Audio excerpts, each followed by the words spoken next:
Hello అందరికీ welcome to Kannamma village channel. Subscribe చేసుకోండి. ఎగ్స్‌తోని ఇలా ఫ్రై చేసి చూడండి. Simple and tasty. కొన్ని ఎగ్స్‌ని తీసుకొని ఉడకబెట్టుకొని కొంచెం సాల్ట్ వేసి తొందరగా ఉడుకుతుంది. అలాగే స్టవ్ పై ఒక కడాయి పెట్టుకొని కొంచెం ఆయిల్ వేసి అది వేడైనాక కొన్ని ఆనియన్స్ వేయండి, కరివేపాకు వేసి కలుపుకోండి.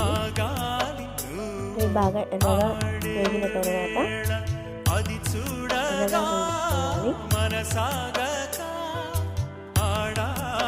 ఎర్రగా వేగిన తర్వాత సరిపడా అల్లం వేసుకొని కలుపుకోండి.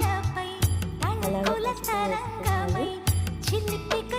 వేసుకొని మంచిగా కలిసే విధంగా కలుపుకోండి. కొద్దిసేపు అలాగే కలుపుకున్న తర్వాత ఉడకబెట్టిన ఎగ్స్ని తీసుకొని అందులో వేసుకొని బాగా కలుపుకోండి.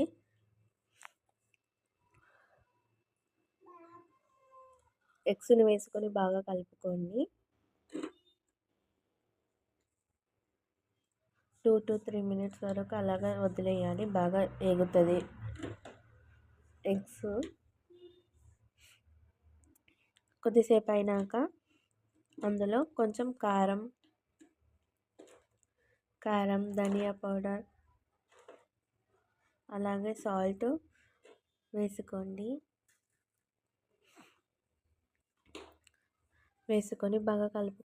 బాగా కలుపుకొని మూత పెట్టేసేయండి. సిమ్లో పెట్టి ఒక 2 to 3 minutes వదిలేయండి. మంచిగా వేగుతుంది. Simple and tasty egg fry ఇలా ట్రై చేయండి, బాగుంటుంది. మా ఛానల్ని సబ్స్క్రైబ్ చేసుకొని లైక్ చేసి కామెంట్ చేయండి మరెన్నో కుకింగ్ వీడియోస్ కోసం. మన egg fry ready. Simple and tasty.